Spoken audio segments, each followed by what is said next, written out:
직업상담사를 준비하시는 여러분 안녕하십니까? 유상현입니다. 여러분께서 이제 직업상담학에 대해서 공부를 하고 계신데요.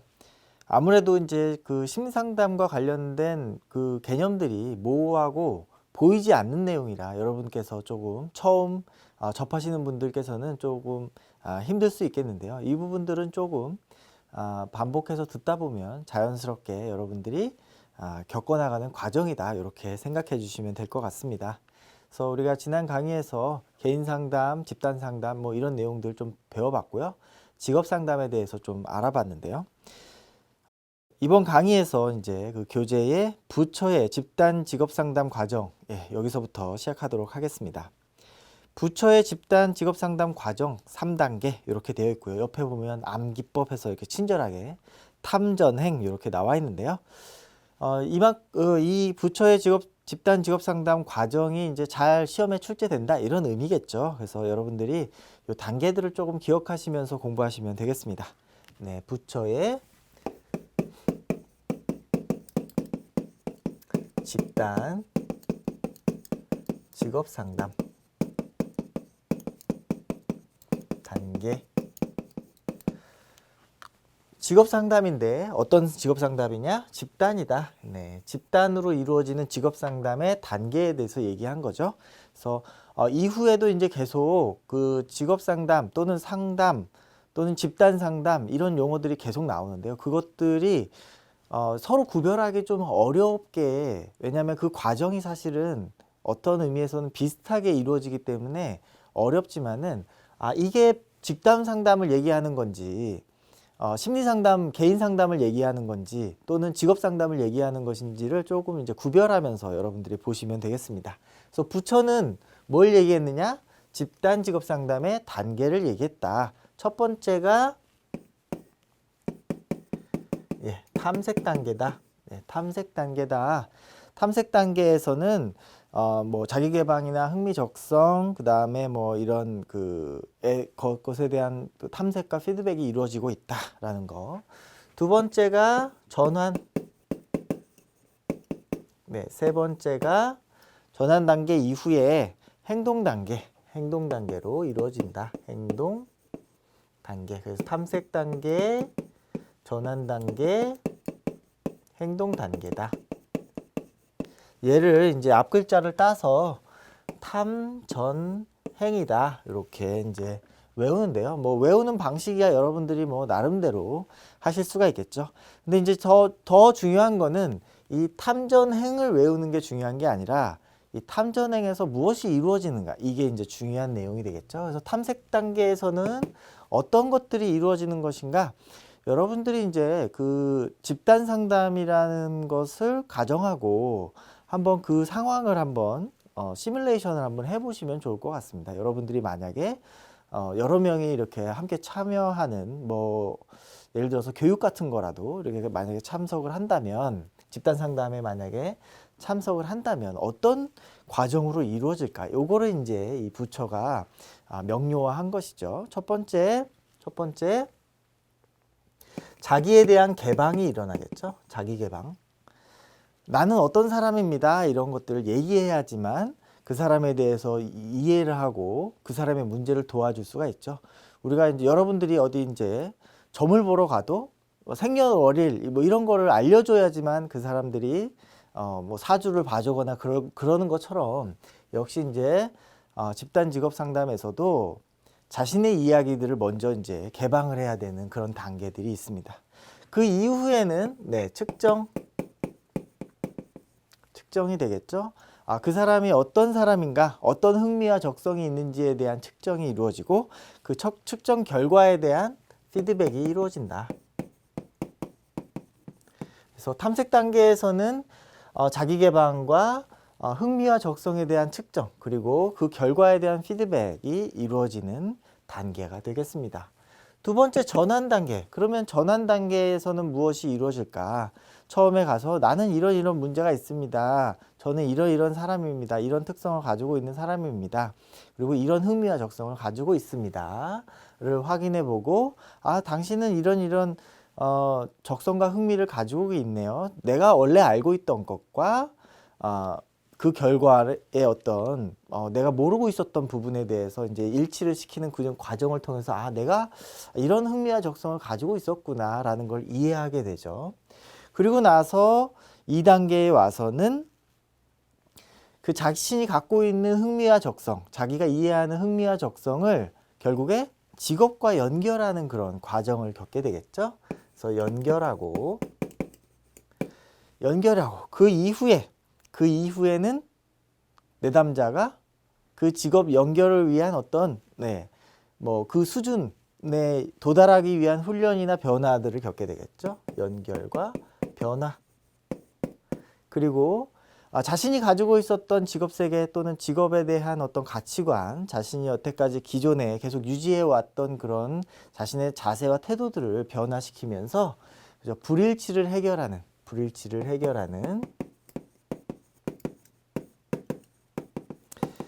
불일치를 해소하는 그런 단계가 되겠습니다. 불일치 해결, 불일치를 해결하는 그런 단계가 되겠습니다.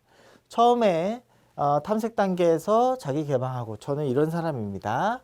어떤 흥미와 적성을 갖고 있는지 측정하고 그 결과에 대해서 피드백을 하면서 아, 내가 이런 사람이구나 라는 걸 알고, 그리고 나서 어떤 직업과 연결할 것인지, 그 직업을 위해서는 어떤 변화를 가져야 되는지, 자기가 가지고 있었던 직업에 대한 가치와 자신의 어떤 태도들을 일치시키는 그런 과정을 겪게 됩니다. 그러고 난 다음에 우리가 이제 3단계 행동 단계에서는 어떤 일들을 하게 될까요? 바로 목표를 세우고, 그죠? 이 불일치가 해결됐기 때문에 이제 목표를 세우고 계획을 수립하게 되겠죠. 목표와 계획을 정하고 어떻게 할 것인지, 그렇게 자신이 원하는 어떤 직업을 얻기 위해서 어떻게 할 것인지, 어떻게에 대한 내용들이 이제 행동 단계에 있겠죠. 그리고 나서 이제 자원이나 정보들을 수집하고 이것들을 통해서 이제 의사결정을 하게 됩니다. 그래서 우리가 이제 부처가 이야기하는 집단 직업 상담의 단계에서 탐색과 전환과 행동 단계, 이 3단계로 나눌 수 있는데, 이거는 결국에 이거를 먼저 나눈 게 아니라 우리가 집단 상담을 해보니까 요런 과정으로 되겠더라 보니까 요렇게 크게 범주화할 수 있겠구나 라고 상위 개념을 잡은 거라고 보시면 되겠죠. 그래서 처음에 가서 자기 얘기하고 저 이런 문제가 있습니다. 그러면 흥미와 적성 한번 측정해 볼까? 평가해 보고 이런 흥미와 적성이 있네 라고 피드백 했더니 내가 알고 있었던 것과 검사 내용하고 다른 부분도 있고 같은 부분도 있고, 거기에서 오는 어떤 자신에 대한 이해들을 더 깊이 하고, 그 다음에 전환 단계에서 그러면 어떤 직업을 할 것인지 연결해보고, 자신의 적성과 흥미하고 직업을 연결해보고 어떤 변화가 있어야 되는지, 그리고 그런 자신이 기존에 가지고 있었던 가치관과 태도를 직업과 연결하는 데 있어서의 가치관의 어떤 불일치를 해결하는 그런 과정을 통해서 어떻게 그러면 내가 원하는 직업을 얻을 것인가에 대한 목표와 계획, 그리고 그 계획을 성취하기 위한 자원이나 정보를 수집하고, 그리고 나서 의사결정을 하는 그런 단계로 이루어져 있더라 라고 정리하시면 되겠죠. 그 밑에 그 기출문제로 해가지고 이제 그 부처의 집단 직업 상담 3단계의 내용들이 정리가 되어 있고요. 자기개방, 흥미와 적성에 대한 측정, 그 다음에 피드백, 불일치 해결. 그래서 여기에서의 불일치 해결은 흥미와 적성에 대한 검사 결과에 대한 자기 이해를 높인다라고 이해하시면 되겠고요. 그 다음에 전환 단계에서 2단계에서 자신과 직업 세계를 연결하고 가치관을 변화시키고, 그 다음에 가치와 피드백의 불일치를 해결한다. 3단계인 행동 단계에서는 이제 목표 설정, 행동 계획의 개발, 그리고 목표 달성 촉진을 위한 자원 탐색, 정보의 수집과 공유, 즉각적, 장기적 의사 결정, 이렇게 정리가 되어 있습니다. 그래서 여러분들이 이제 이것들은 이제 주관식으로 나왔을 때 정리해서 쓰실 수 있을 정도로 이렇게 반복해서 적어 보시는 훈련이 좀 필요하겠습니다. 밑에 이제 실력 다지기 보시면 집단 상담의 장점이 나와 있는데요. 우리가 개인 상담과 집단 상담이 있다고 말씀드렸고, 개인 상담은 1대1로 하는 거고 집단 상담은 여러 명이서 하는 거다 이렇게 말씀드렸는데요. 과연 여러 명이서 하는 것과 1대1로 하는 것의 장단점은 무엇일까 하는 것이죠. 그래서 집단 상담의 장점에 대해서 이제 정리가 되어 있습니다. 첫 번째 나와 있는 내용이 개인 상담에서는 내담자가 상담자와의 1대1 관계에서 오는 부담감이나 불안감을 느끼게 되지만 집단에서는 조금 더 안정감이 있다. 아무래도 여러 명이 있다 보면 자신이 발언해야 될 시간이 줄 수밖에 없겠죠. 그러면 기다리는 시간 동안은 조금 긴장이 좀 줄기 때문에 부담이 좀 줄게 되겠죠. 두 번째, 집단 상담 장면은 개인으로 하여금 어떤 외적 비난이나 처벌에 대한 두려움 없이 새로운 행동을 검증해 볼 수 있는 실험실 역할을 하게 되므로 새로 학습한 내용에 대해서 실제로 실천할 수 있는 그런 기회가 된다. 세 번째, 집단 상담에서는 동료 간에 서로 관심사나 감정을 터놓고 얘기할 수 있기 때문에 구성원들이 쉽게 소속감, 동료 의식을 좀 느끼게 되겠죠. 네 번째, 집단 상담은 집단원들에게 넓은 범위의 다양한 성격 그리고 그 다양한 배경의 어떤 그 사람들과 만날 수 있는 기회들을 제공한다는 겁니다. 내가 평소에 보지 못했던 그런 다양한 배경을 가진 사람들을 만나면서 다양한 어떤 그 정보라든지 다양한 형태의 어떤 그 인간관계를 맺을 수가 있겠죠. 다섯 번째, 서로 경청하고 수용하고 지지하고 대면할 수 있는 구성원이 많다는 점에서 집단 상담은 개인 상담보다 학습 효과가 더욱 클 수 있다. 그 구성원들은 같은 문제를 공유하고 있는 사람일 가능성이 많기 때문에 그 문제에 대한 공감이 훨씬 더 높겠죠. 그래서 서로 지지할 수 있다는 점에서 개인 상담보다 훨씬 조금 더 학습 효과가 클 수 있겠죠. 여섯 번째, 집단 속에서는 개인이 한편으로 참여하면서도 다른 한편으로는 좀 관망할 수 있는 그런 여유가 있고, 일곱 번째, 특정한 대화의 내용을 취급하는데 고통이나 위협을 느끼는 경우 다른 구성원들을 관찰하면서도 함께 생각하고 느낌으로 자기 자신과 타인의 이해에 도움이 될 수 있고 자신의 문제 해결에 필요한 통찰을 얻을 수가 있겠다. 여덟 번째로 집단 상담은 또한 개인 상담을 회피해온 사람이 집단에서 용기를 얻어서 개인 상담에 이렇게 신청을 할 수 있는 그런 계기가 되기도 하겠죠. 그래서 우리가 그 직업 문제에 대한 문제의식이 낮은 또는 직업 성숙도가 낮은 어떤 그런 내담자에게 집단 상담이 더 효과적이고, 그런 내담자들이 이 집단에 참여했을 때 개인 상담으로 또 연결이 돼 가지고 더 많은 성장을 할 수도 있겠습니다. 그래서 여러분들이 집단 상담의 장점이 이럴 것이다 라는 것을 한번 가상적으로 한번 생각해 보시면 좋겠죠. 아무래도 이제 여러 명이 하다 보니까 자신이 발언해야 되는 것에 대한 부담감은 좀 적겠다. 그래서 좀 여유가 있고, 그 다음에 상담자보다는 같은 문제를 공유하고 있는 구성원들을 동료 의식을 더 많이 느낄 수 있기 때문에 1대1 상담에서는 느끼지 못하는 소속감이나 동료 의식 또는 사회기술훈련이나 대인관계기술훈련 이런 것들을 할 수 있는 장소가 되겠다. 다양한 정보도 얻을 수 있고, 그 다음에 나만 이렇게 힘든 건 아니구나 라고 하는 그런 어떤 그 치료적인 효과도 얻을 수가 있을 것입니다. 장점들을 정리해 보시면 되겠고요. 밑에 기출문제 보시면 톨버트가 제시한 집단 상담 과정에서 나타나는 5가지 활동 유형 이렇게 되어 있는데요. 이 내용들은 어떤 의미에서는 이 부처가 이야기하는 내용하고 유사한 내용입니다. 다만 톨버트라는 사람이 얘기했다는 것이 다른 거죠. 내용을 보시면 이렇습니다. 자기 탐색, 그죠? 자기 탐색.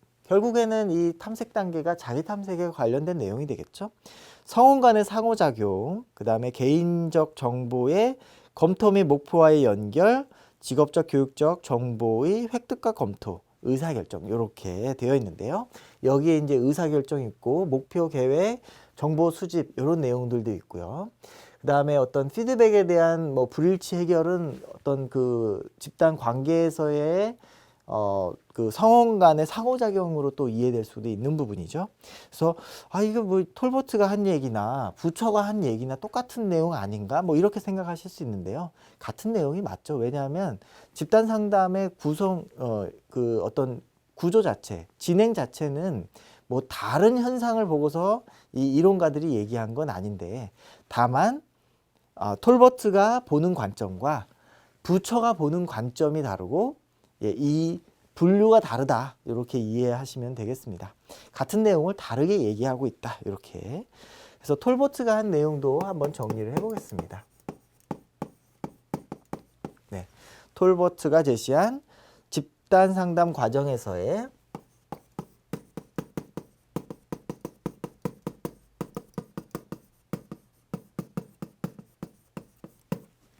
활동 유형.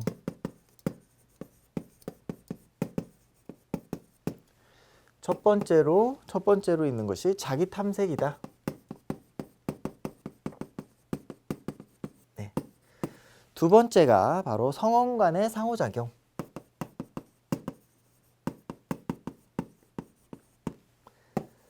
세 번째로 나오는 것이 개인적 정보의 검토 및 목표와의 연결. 그래서 정보 검토, 목표 설정. 그리고 네 번째가 직업적 교육적 정보의 획득과 검토.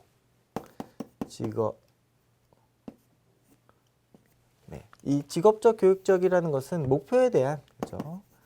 목표에 대한 정보 수집. 목표에 대한 정보 수집이 되겠고요. 그 다음에 마지막으로 이제 의사결정이 이루어지겠죠. 그래서 이 톨버트가 하는 내용은 단계에 대한 내용은 아니고 활동 유형에 대한 내용이고, 이 내용들은 어떤 의미에서는 부처가 얘기한 내용에 대부분 다 포함된 내용이 되겠다. 다만 누가 어떻게 보고 있느냐에 따라 다르다. 그래서 같은 내용을 왜 또 막 외워야 되나 뭐 이렇게 고민하실 수 있는데, 그것에 대해서는 이제 이 이론가에 대한 걸 물어보면 이 사람이 얘기한 내용으로 대답해야 되고, 이 이론가가 물어보는 내용으로 분류한 내용으로 얘기하면 여기에 맞춰서 좀 작성하려고 하는 그런 훈련이 좀 필요하겠습니다. 다음에 이제 우리가 2절에 직업상담의 문제 유형 살펴보겠습니다. 2절에 직업상담의 문제 유형 살펴보겠습니다. 직업상담의 문제 유형인데요. 네, 윌리엄슨의 분류가 나오고 있죠. 그래서 윌리엄슨은 이제 특성이론을 주장한 그런 학자인데요. 윌리엄슨의 분류가 무엇이냐, 이게 이제 중요하겠죠. 윌리엄슨의 분류. 그래서 그 위에 이제 윌리엄슨의 특성이론의 개요가 나오는데요. 그럼 과연 특성이론은 무엇인가 하는 거죠. 이걸 한마디로 설명하면 개인의 특성에 따라서 직업을 연결한다 라는 것이죠. 그래서 개인의 특성, 흥미나 적성 또는 뭐 지적인 능력, 여러 가지 그 개인의 어떤 특성을 대변할 수 있는 그런 내용들을 측정해 가지고 직업을 연결했을 때, 그죠? 그 개인의 특성에 맞는 직업이 있다라는 것을 이제 이야기하는 겁니다.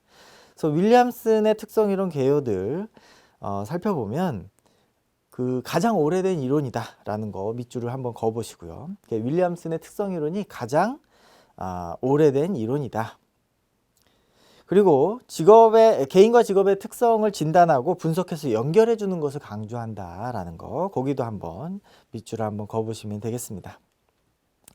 단지 이제 이렇게 그 윌리엄슨의 특성이론이 오래된 이론이긴 하지만 이제 한계가 있다는 것이죠. 왜냐하면 이 개인의 특성을 통해서 직업을 연결했는데 이것들에 대한 성공에 대한 부분들은 통계적으로 검증된 것이 없다라는 겁니다. 그리고 개인의 여러 특성 중에서 어떤 것을 우선하느냐에 따라서 직업 선택이 이제 달라지게 되는 거죠. 왜냐하면 하나의 개인이 하나의 직업에만 맞는 특성을 갖기는 어렵기 때문에 다양한 특성들을 갖고 있고 그것은 다양한 직업으로 연결될 수가 있어서 어떤 걸 선택하느냐에 따라서 뭐 A라는 직업이 더 맞을 수도 있고 B라는 직업이 더 맞을 수도 있다는 것이죠.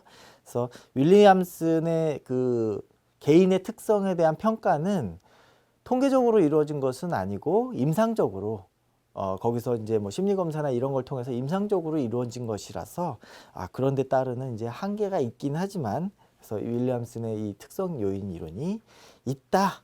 이거는 개인 특성과 직업 특성을 측정해서 평가해 가지고 연결하는 것이다. 이렇게 정리하시면 되겠습니다.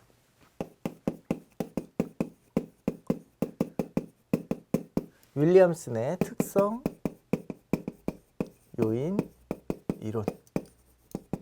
그래서 개인의 특성과 직업의 특성을 뭐한다? 연결한다. 이렇게 이해하시면 되겠죠. 그래서 이 개인의 특성이나 어떤 직업의 특성은 평가하기 위해서 이제 어떤 심리 검사들을 많이 활용하는 그런 특징들을 갖고 있습니다. 중요한 거는 이제 뭐 물론 이 윌리엄슨의 특성 요인 이론도 중요한데요. 이 카테고리에서 중요한 거는 문제 유형을 나눴다는 거죠. 윌리엄슨이. 그래서 윌리엄슨의 이론은 뭐 뒤에서도 계속 나오긴 하는데요. 여기서 이제 4가지 범주에 대해서 여러분들이 기억을 하셔야 됩니다. 그래서 특성 요인 이론. 그래서 윌리엄슨이 나눈 문제 유형. 문제 유형을 몇 가지로? 바로 4가지로 나눴다. 4가지 범주로 나눴다. 그래서 이 윌리엄슨이 나눈 이 4가지 범주는 꼭 기억을 하셔야 되겠죠. 그래서 첫 번째가 무결정, 결정 안 하는 거. 결정 안 하면 문제가 되겠죠. 첫 번째, 무결정. 두 번째는 확신 없는 결정. 이거를 이제 미결정이다. 미결정. 무결정은 전혀 선택하지 않는 것. 미결정은 이제 잘 모르겠는 거죠. 불확실한 결정. 그리고 세 번째는 불일치. 불일치와 관련되어 있습니다. 어떤 것이 불일치하느냐? 흥미와 적성의 불일치. 내가 좋아하는 것 또는 내가 잘하는 것 이것과 불일치. 그래서 이런 문제 유형이 있고 네 번째는 뭐 현명하지 못한 선택 또는 어리석은 결정 이렇게 이야기합니다.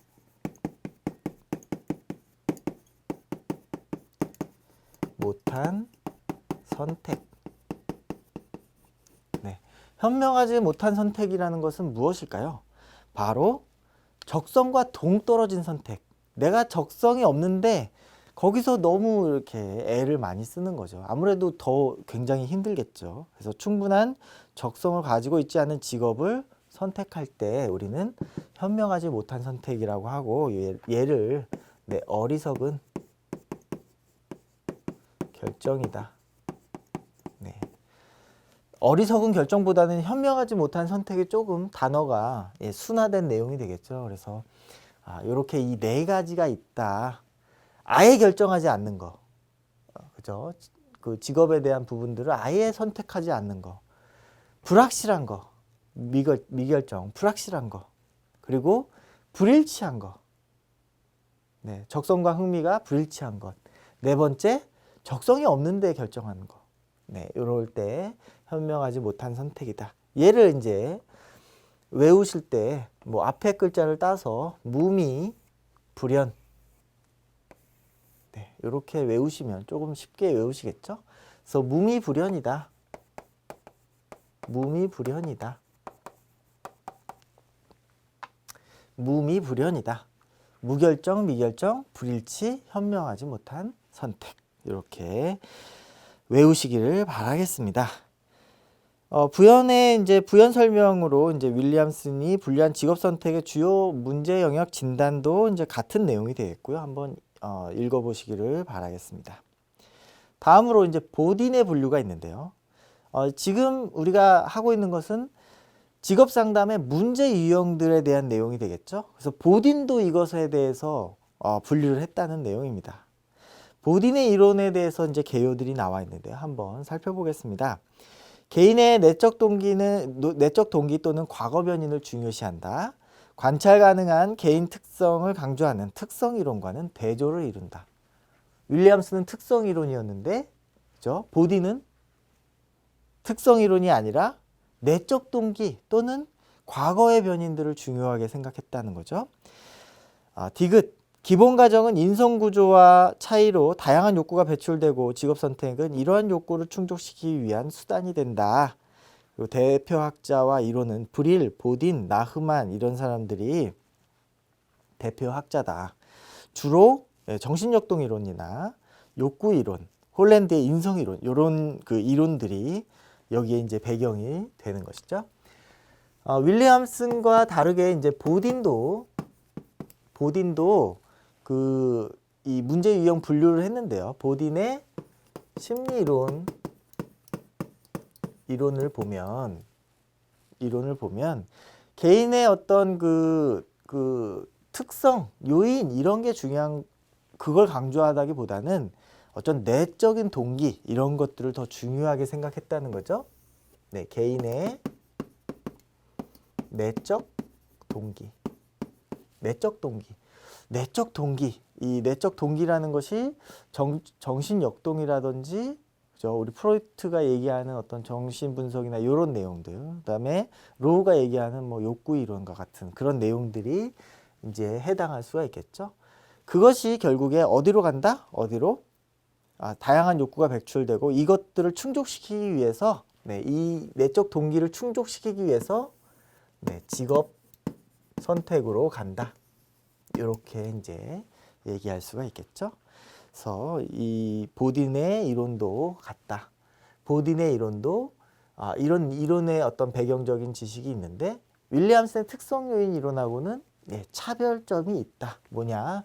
윌리엄슨은 개인의 특성을 중시했는데 보딘은 내적 동기, 심리 내적인 어떤 그 구조에 더 많이, 인성 구조에 더 많이 초점이 맞춰져 있다. 밑에 이제 정신역동 이론과 그 욕구 이론, 그 다음에 인성 이론에 대해서 나와 있고요. 정신역동 이론은 이제 뭐 개인의 쾌락 원리와 현실 원리에 입각해서 직업을 선택한다 이런 내용이고, 욕구 이론은 부모 자녀 간의 어떤 상호작용 행동에 따라 태도, 능력, 욕구, 충동 양식의 차이가 있고 이러한 차이가 직업 선택이나 인간관계 그리고 생활 방식에 영향을 미친다라는 거. 근데 이제 이런 내용들은 실증적으로 근거가 좀 미약하다, 통계적으로 검증되지 않았다, 뭐 이런 내용이 되겠죠. 인성이론은 개인이 직업을 선택할 때 개인이 환경에 대처할 때 즐겨 사용하는 습관적인 방식, 즉 인성을 만족시켜 줄 수 있는 직업 환경을 선택하게 된다는 것이고, 이런 인성이론은 인성 유형과 맞지 않은 직업을 선택하더라도 생활하는데 불편함 없는 사람도 있다는 거죠. 이제 그런 한계가 있다라는 거. 여기서 이제 중요한 건 이 보딘이나 뭐 특성 이론 이론에 대한 내용들은 아마 뒤에 좀 다시 나올 텐데요. 우리가 이제 문제 유형을 그러면 보딘은 어떻게 봤냐, 이게 이제 중요하겠죠. 그래서 윌리엄슨이 봤던 문제 유형이 있고, 그 다음에 보딘이 봤던 문제 유형이 있는데, 얘들은 보딘은 어떻게 봤을까? 보딘은 개인의 내적 동기나 뭐 인성 구조 이런 게 중요하다고 얘기했는데 어떻게 봤을까? 그래서 첫 번째가 의존성, 두 번째가 정보의 부족, 세 번째가 자아와 갈등, 내적 갈등, 그 다음에 네 번째가 선택의 불안, 그리고 다섯 번째가 문제 없음. 이렇게 5가지 내용이 있겠습니다. 자, 요것들 한번 정리를 해보면 문제 유형 5가지, 그죠? 5가지 범주. 첫 번째가 바로 의존성이 되겠죠. 의존성.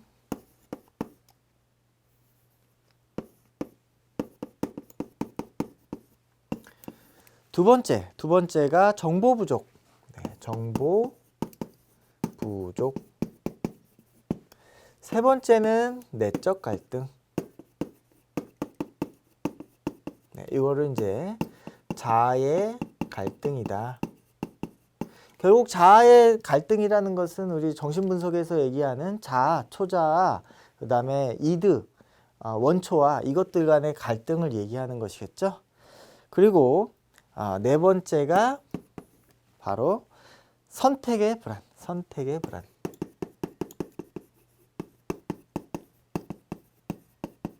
선택하는 데 있어서 이제 굉장히 불안을 많이 느낀다는 것이죠. 불안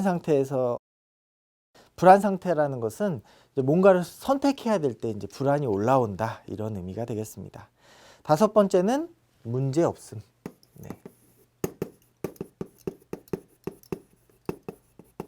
문제 없음. 근데 문제 없음이라는 것은 그죠? 거기에 대한 어떤 갈등을 느끼려고 하지 않는 것이죠. 그래서 확신이 부족하다. 확신이 없는 상태다. 없음. 확신이 없는 상태. 그래서 현실적인 선택을 하고 이를 확인하기 위해 찾아온 내담자의 경우에 확신이 없다. 확신이 없다. 확신이 부족하다. 네, 확신이 부족하다. 그래서 보딘이 이야기하는 5가지 의존성, 정보가 부족한 경우, 그 다음에 자아와의 갈등, 내적 갈등이 있는 경우, 그 다음에 선택의 불안. 선택을 할 때 이제 불안이 올라온다는 것이죠. 그 다음에 현실적인 선택을 하고 이를 확인하기 위해서 찾아왔다. 그래서 이 위에 4가지의 문제는 없는데 확신이 부족한 경우에 찾아올 수 있다라고 얘기할 수 있겠죠. 거기 이제 암기법도 이제 나와 있습니다. 그래서 이 보딘의 5가지 문제 유형 범주도 역시 이제 자주 출제되는 문제이기 때문에 조금 이제 암기할 필요가 있겠죠.